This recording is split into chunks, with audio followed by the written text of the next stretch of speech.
A judge called this case one of the worst he's ever seen. In 2018, Ashley Young was murdered by someone she thought was her friend. At the time of her murder, Ashley was just 31 years old and working at a bank. Her mother describes her as full of life, but also says she could be too trusting of people.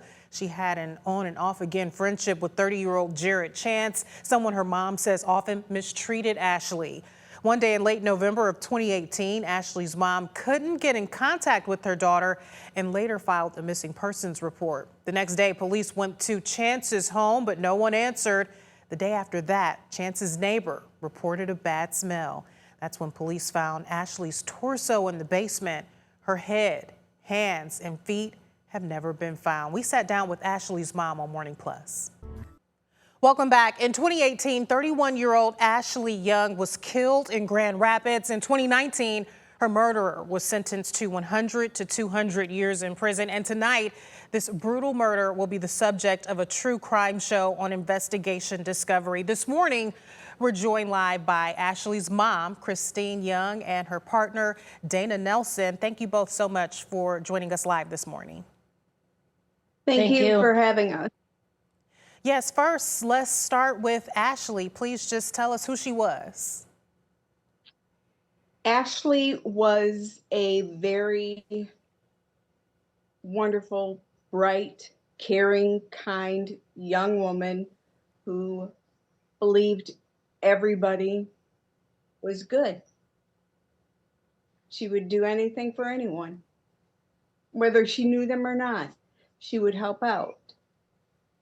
She loved people, even if she didn't know them.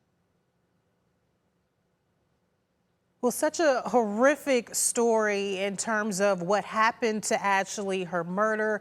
And I'm sure no one ever thinks something like this will happen to them. I know it's something you can never prepare for. Talk about how devastating something like this is for a family to go through. I would never wish this on anyone.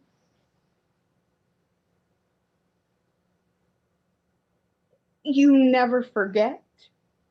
You wake up and you go to bed thinking about it. When your child is murdered, it is so devastating to her friends, her family.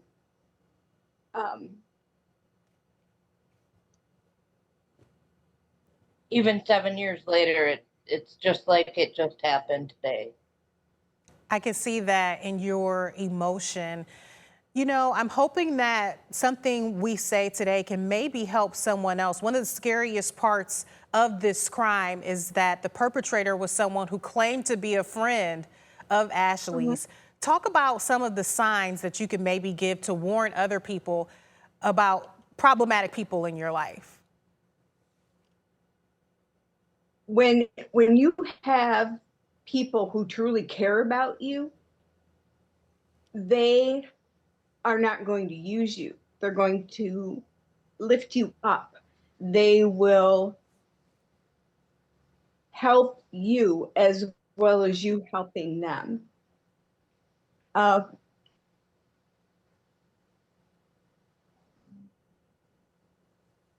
know this is such a difficult conversation for you. I'm sorry, go ahead. No, you're okay. You look for people who are kind and caring, but who are genuine. Don't take everything at face value.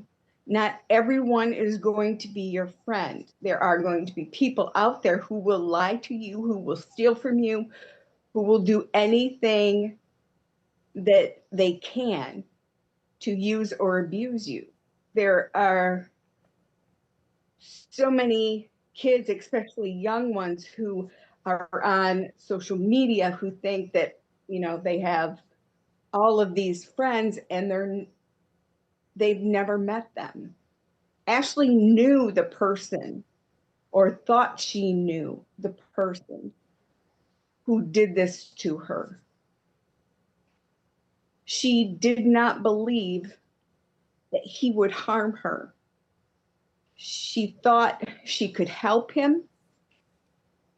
She thought she could pull him out of the drugs and all of that.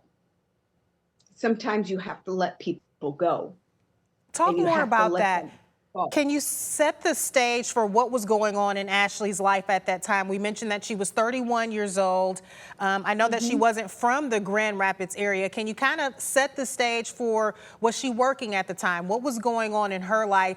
And what was this friendship relationship like? What were you seeing from your vantage point that were some maybe troubling signs of what was happening between them?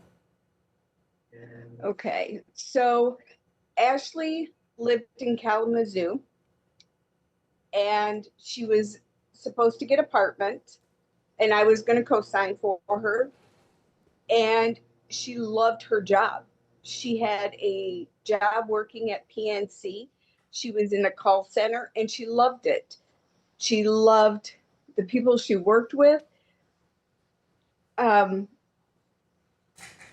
this is somebody that came back into her life after she cut him out because he broke into her apartment. He stole money from her. He stole her ADHD medication. He stole her computer. And because he said he didn't do it, she wanted to believe that he didn't.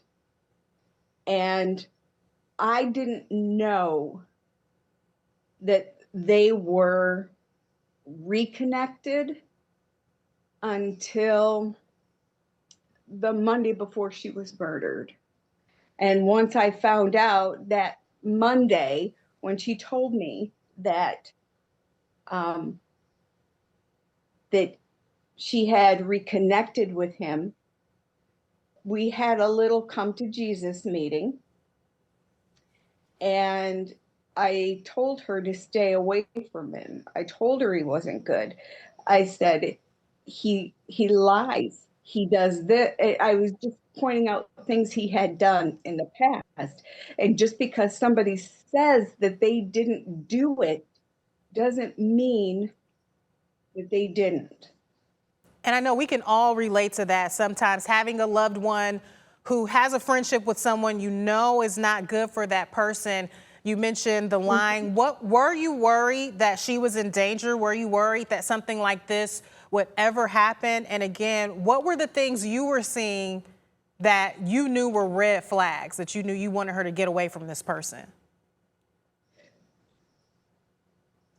I just knew from what she had told me about him in the past. And usually spots on a leopard don't change. If he is doing drugs, and he was doing them back then, if he stole from you once, he will do it again. I agree that some people can change. But just from the history, all the times he's had issues with run-ins with the law, and the fact that he always was bailed out of his issues because of the parents and people that he may have known in certain places. But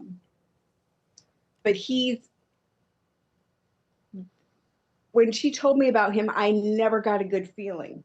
It was always, it was like it wasn't right. There was something that just wasn't connecting. There was something that made you sick inside.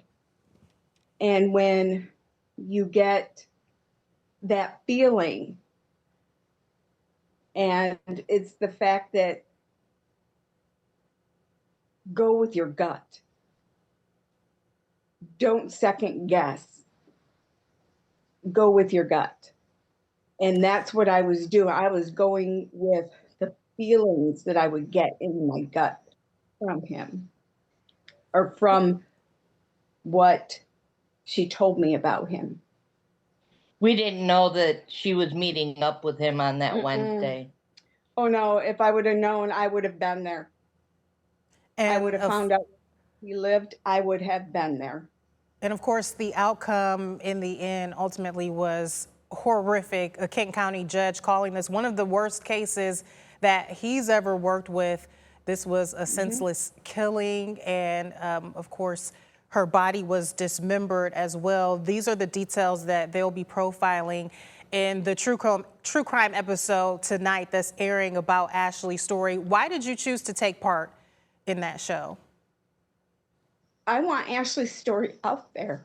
I know more people know something. I want somebody to come forward and say, this is what I know. This is what I saw. And of course, Ashley's murderer has been convicted, sentenced to 100 to 200 years behind bars. What are the answers that you're still looking for? I want to know where the rest of my daughter is. I want her to come home. I want to be able to have Ashley all together. That's what I want. And the other question is why? What did Ashley do that would cause you to take her life? Nobody should be taking anyone's life.